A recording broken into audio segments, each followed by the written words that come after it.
Esse pequeno vídeo é para compartilhar com os meus colegas professores uma coisa que eu aprendi. E antes de ter aprendido isso, sofri bastante dando aula. Certa vez ouvi de uma pessoa que professores, eles não têm qualidades ou defeitos, eles têm características. E essas características, dependendo da escola em que ele trabalha, podem ser consideradas tanto qualidade quanto defeito. Quando eu ouvi isso, achei que era mais uma forma de me consolar por estar saindo não muito bem de uma escola onde eu trabalhava e onde praticamente cada uma das características que eu tinha eram criticadas como defeitos terríveis. Por exemplo, eu gostava e achava interessante e importante de alguma forma interagir da minha disciplina História com as demais disciplinas. Então eu sempre queria saber o que os outros professores estavam ensinando, de alguma forma propor atividades que estivessem interagindo com eles, só que eu era visto como um professor bisbilhoteiro, como um professor que tentava se intrometer na vida alheia dos outros professores, que estaria, entre aspas, acima da coordenação, porque se alguém devesse propor alguma atividade, deveriam ser os coordenadores, não devia ser nunca a partir do professor. Ou, por exemplo, com as atividades que eu imaginava que não eram atividades, entre aspas, tão simples, ou atividades tradicionais, como, por exemplo, uma competição que envolvesse de alguma outra forma os alunos, ou algum tipo de teatro interativo, ou jogos educacionais, quando eu propunha esse tipo de coisa para a escola, eu era sempre visto como, esse é o professor que gosta de inventar moda. É o professor que vai fazer a gente ter que mexer na nossa estrutura e que vai complicar a atividade, pode até ser legalzinha. Mas tudo fluiria muito mais simples se ele não tivesse essas coisas. E após alguns anos batendo, como diz o ditado, dando murro em ponta de faca nessa escola, eu já estava esgotado. Não aguentava mais os meus tipos de atividades porque cada coisa que eu propunha parecia absurda demais.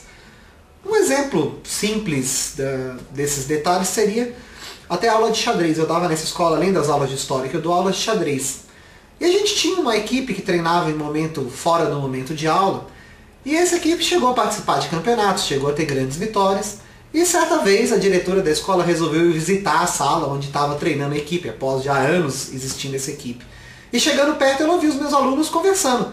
Ela chegou, abriu a porta, deu uma bronca gigantesca nos alunos e em mim. Afinal, o professor leva a bronca sim, dizendo, mas que absurdo, para se jogar xadrez é necessário silêncio e concentração, não se pode ouvir um único pio que seja. E mal sabia ela que as aulas sempre funcionavam daquele jeito. Eu achava muito mais interessante que durante o jogo os alunos se empolgassem de alguma forma. Aquilo ficava muito mais significativo. Quando eu ensinava a jogar xadrez, eu falava para eles imaginarem a luta de cada um dos personagens, entre aspas, que eram as peças de xadrez.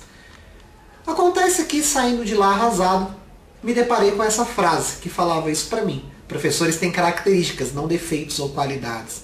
De repente, o que em uma escola era visto como um professor intrometido que gostava de ficar em cima do trabalho dos outros, uma nova escola que eu consigo trabalhar me vê como o professor criativo, que gosta de estar fazendo trabalhos multidisciplinares, que é, entre aspas, proativo, que se propõe a estar fazendo novas atividades, que quer juntar os outros professores para que haja um aprendizado de alguma forma mais globalizante. Aquela ideia de outras atividades que eu trazia, que parecia, entre aspas, confusão causada na escola, num outro local, num outro ambiente de ensino, aquilo era considerado como aulas criativas que despertavam o interesse do aluno, que de certa forma envolviam. Inclusive, tem uma colega professora minha que tem uma situação interessante. Ela trabalha ao mesmo tempo em duas escolas.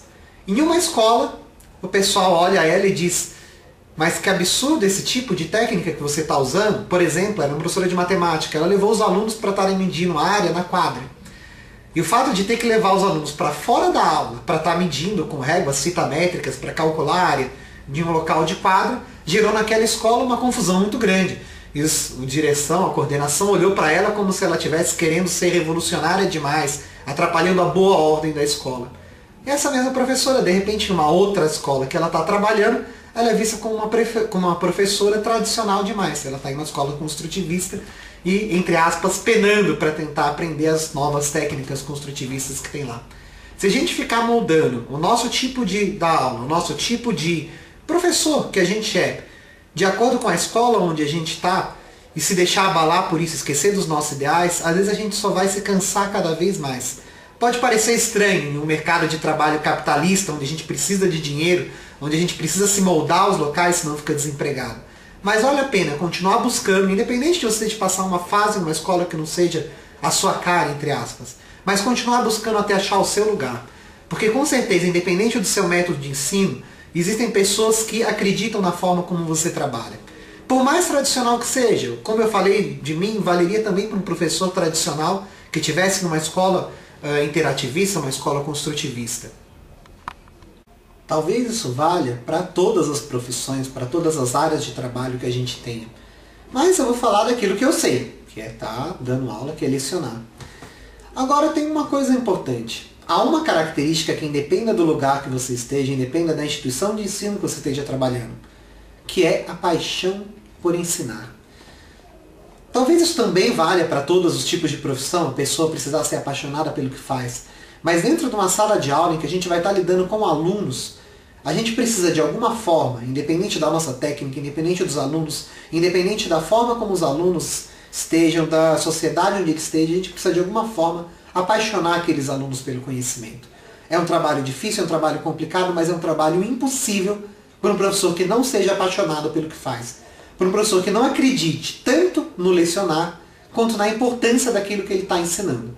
Ensinar coisas simplesmente para querer ganhar dinheiro, simplesmente porque alguém mandou, realmente vai tornar uma aula chata e complicada, independente do tipo de instituição que seja, isso vai acabar desmotivando os alunos. Mas se você sabe o que você está ensinando, se você sabe por que aquilo é importante, se você é apaixonado por aquilo, técnicas a gente aprende, mas essa paixão de alguma forma chega em pelo menos alguns alunos. É óbvio, é impossível se apaixonar todos. Não existe ninguém que goste de nada no mundo que todos gostem em absoluto daquilo. Mas é claro, as coisas que são feitas com mais paixão têm mais chance de apaixonar os outros.